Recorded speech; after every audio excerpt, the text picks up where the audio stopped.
Yo, conference championship time. Only 4 teams left, and I know everyone is excited. But you should be even more excited when you hear what your boy, who is partnered up with DraftKings once again, has to offer you. New customers placing a $5 bet will get $200 in bonus bets instantly. All you have to do is head on over to your Google Play or Apple Store, download that DraftKings Sportsbook, and it's on, baby. Want to know what you can do with $200 in bonus bets? You can combine multiple bets within the same contest to level up for an even bigger payout. And keep this in mind, if you're already signed up for DraftKings like me, you can get a no-sweat bet. That's if your same game parlay doesn't hit, you can get that bet back. And if you don't have online wagering in your state, it's all good. DraftKings Daily Fantasy is your chance to join in on the fun while having a shot to win some cash prizes. Make sure you download that DraftKings Sportsbook app, enter the promo code TOPBILLIN. New customers betting $5 will get $200 in bonus bets instantly. It couldn't be any more fun. Remember, the crown is yours.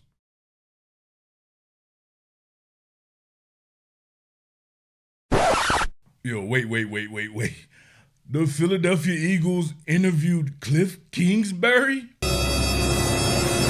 You talk about somebody with the ability to land on their feet like a cat.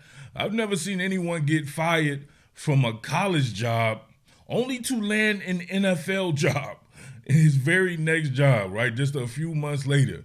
My man right there has some crazy skills, cat-like skills. But listen, all jokes aside right here. Nah, I'm sorry, we can't. We gotta have more jokes. Listen, Nick Sirianni interviewing someone like Kliff Kingsbury. I sat back and thought about it. At first, I was like, man, hell no. The hell's going on right there? You talk about someone known for some of the softest offenses, period. I mean, he's a direct disciple of Mike Leach and that air raid system, which is a high school / college system. I'm talking about extremely wide splits. That's just the offensive line. You get those crazy plus splits with the receivers. We'll go into some of this as well. And a very unimaginative run game. I was just like, but the more I thought about it, Nick Sirianni plus Kliff Kingsbury could kind of be like Ace and Gary. You remember Ace and Gary from Saturday Night Live, right? The ambiguously gay duo, right? Listen, they were a bit unconventional in their methods, but you had to give mad props and respect to the results. They always got the job done, right? So these guys right there, to me, those are both pass game, right? What did I say before? Eric Bieniemy's in that shit too, right? Pass game perverts. They're going to spam the pass. And if you're going to do that, and if that's your MO, why not get the best dude doing it, right? So I'm not even joking right now. Kliff Kingsbury can dial up some passing plays. There's no doubt about that. But if you're looking for any type of balance, if you're looking for it to represent, right, the city or the area, right, like I've always said before, right, South Jersey, or the entire Jersey, you know, so you know how we get down out here. Of course, Delaware, Elton, Maryland, like the fabric of this area to me seems more of a ground-centric approach. However, we didn't really grow up on that. My man Andy Reid was on his pass game pervert joint, and he is still that to this day. But Andy Reid will line up and run the ball, and they can have some pretty cool run schemes up under an Andy Reid. Kliff Kingsbury, not so much. But I will give him this, though. He adapted his scheme in the NFL. He had no choice. When you're running those type of high school and college schemes, you're out scheming people because the defenses there suck, right? Especially if you're talking about making your noise in the Big 12. The worst defense, the Pac-12, Big 12, worst defenses you'll find. Obviously, you can find defensive players anywhere. But as a conglomerate or a collective, come on, man. Those are some terrible defense. That's why you're able to get away with some of those horizontal schemes there because, you know what I'm saying, people can't tackle, which is kind of in vogue in the NFL, right? So maybe it's not that bad of an idea. It could be worse, right? If I'm being real about the situation, if I want someone like Eric Bieniemy to come in, somebody like Kliff Kingsbury represents the same exact thing to me, right? So I want to know what you guys think about that. Matter of fact, let's get into some of the particulars. Back on my run-pass ratio, John, here. Now, this was 2022, so Kliff Kingsbury's last year in Arizona. Now, people are going to say, Murph, Arizona sucked. Why wouldn't they pass the ball a lot? Look who's number one here. Chicago. We know Chicago sucked in 2022, and they ran the ball nearly 60% of the time. You would want to shorten the game, if anything, if you suck. You would have a better opportunity than if you pass and go 3 and out a whole bunch of times and give better offenses against your weak defenses more chances, right? Atlanta, not the best team you ever, you know what I'm saying? A lot of these teams right there, Baltimore's always a good team, of course, but you see a lot of the teams up here that weren't that good. And then you have one team that was damn good in the Philadelphia Eagles, and it was nearly even there, but slightly tilted towards the run. So what about Arizona? Let's see here. Damn. Pass the ball 60.5% of the time. Yikes. Now, that's very similar to my man Eric Bieniemy, so I can't really say anything because if they brought in Eric Bieniemy, I wouldn't be mad at all. As a matter of fact, now that I've taken a few days and the landscape is clearing out a little bit, I would say that it doesn't look like they're going to interview Greg Roman, who would be my number one. I've heard him being a package deal or him being on a potential Jim Harbaugh staff, wherever Harbaugh lands at. So that's a damn great combination. Obviously, we know them from the Super Bowl years, Jim Harbaugh and Greg Roman. They're going to get after the line of scrimmage, and that's exactly what I want the Philadelphia Eagles to do, especially with my man Jalen Hurts at quarterback. However, I'm a big believer in my man Jalen Hurts, and he played in a scheme under Lincoln Riley, another direct disciple of Mike Leach, another Texas Tech cat, one of these dudes, right? I believe Lincoln Riley may have even coached Kliff Kingsbury or been on the staff there when Kingsbury was a quarterback at Texas Tech. They're very similar in age. They're very, matter of fact, they were together last year, right? He was the offensive coordinator, quarterbacks coach under Lincoln Riley at USC. I think Jalen Hurts could pull it off, no doubt about that, right? Seeing him at Oklahoma, that was some of my funnest times, watching my boy Jalen Hurts there. I think he could pull it off. But 60% of the time, and then you will have Nick Sirianni behind him cheerleading.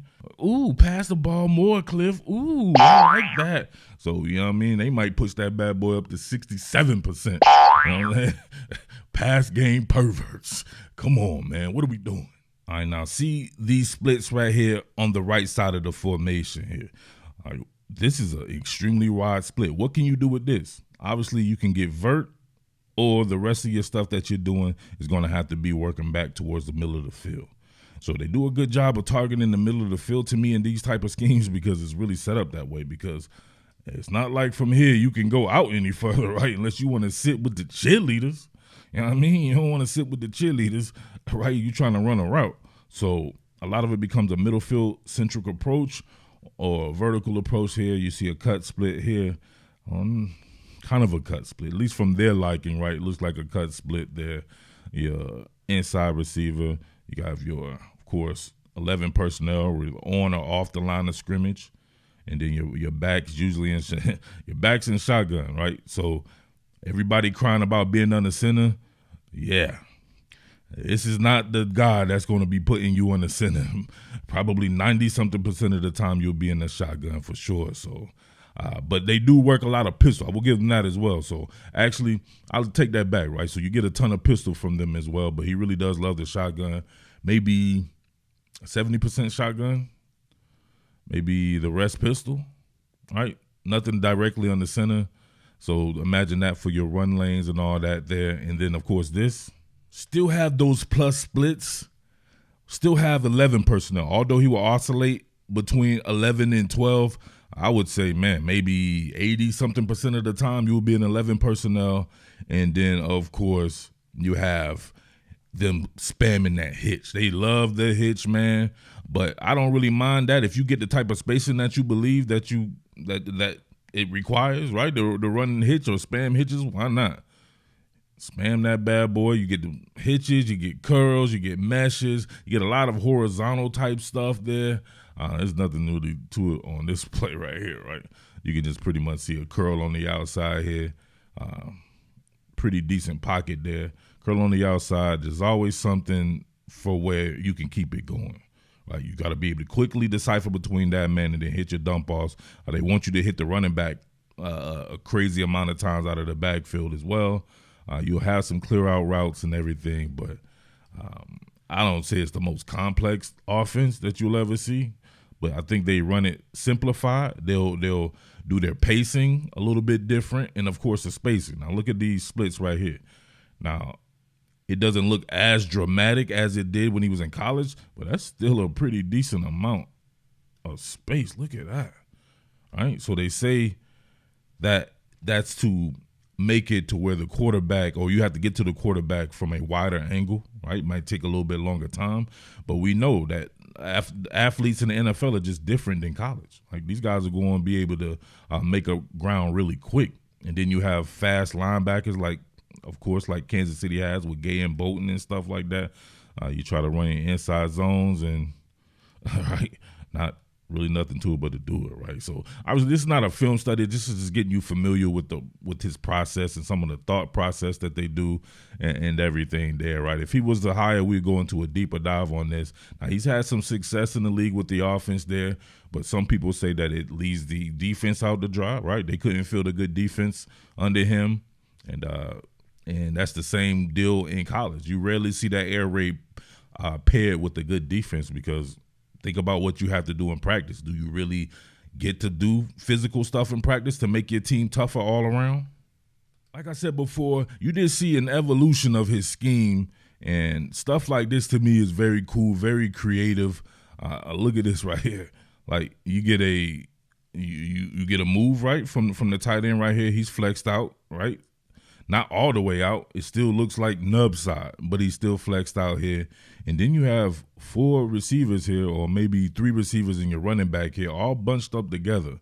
But guess what? You bring guys in that tight, you better have an answer, because if you're working with a defense like Kansas City, guess what they'll do? You bring them that close, automatic send, right? Automatic cat blitz, and do you have the answers for it? I'm not so sure Kingsbury and these guys had the answers. You see right here, matter of fact, let's go back and ID the personnel. So, yeah, right, in addition to those damn splits. So, yeah, those splits are still in vogue right there for him. That's different. That is really different right there. Does that work well with Philadelphia's offensive line? Right, with a Jordan Mailata and these guys, Lane Johnson, I think they can do it. Philadelphia does a ton of move stuff. There would probably not be too many gap schemes, or maybe they mess some of the concepts and he develops more gap schemes into his playbook. I think we work best with those gap schemes and pullers, but of course they're going to run a ton of zone. That's what Kliff Kingsbury does, and we do zone pretty good as well there. So, but like I said before, look at that bunch formation here. This stuff is very creative. There's no doubt about that there, but you still have to be able to play football, take care of the little things. Bang. Kyler Murray, right? Having to take it missionary style. Got splatter whacked into a coma right there. Somebody screaming off the weak side, or screaming off the strong side, or the weak side, if you want to talk about the personnel strength there. But I don't know, man. You got to let me know, though. I think they're very creative at getting the ball to the backside of the backfield there. You get a motion to stack here just for you to shoot the back on a traffic release, get him out here. And I imagine that with someone like DeAndre Swift, Philly Flyer, or Kenneth Gainwell. I like to see these type of plays right here. Get him the ball in space. Maybe could have sold it a little bit better there, but the results are the results there. Able to get a first down off of a play action. Draw everybody in. Good work there. All right, so you guys are going to have to let me know there. If I can't really think of anybody else they brought in on the offensive side of the ball. Unless it's Eric Bieniemy, I would go with Kliff Kingsbury as my number 1. So that would be number 1 Bieniemy, number 2, of course, Kingsbury there. Obviously, my number 1 would have been Greg Roman, but it doesn't look like they're going to go in that direction. And we don't know if they'll go in the direction of Eric Bieniemy. He has not gotten an interview. So as more names come out, man, I'll continue to break it down. Make sure you're subscribed. Make sure you support the sponsors of this channel as well. If you see me, you know what I mean, that's big for the culture, man. You know what I mean? I'm out here putting it on. Especially if you from Jersey, you should be supporting the hell up out of this channel. Nobody putting on for Jersey like your boy. So, and same goes for Delaware, Elkton, Maryland, and even Philly itself. So, let me know, all right? Oh, yeah. I forgot to bury the lead there, man. And make sure you're sharing the content on social media and message boards and everything, all right? Jersey Murph. Salute. What more can I say? Top Billin.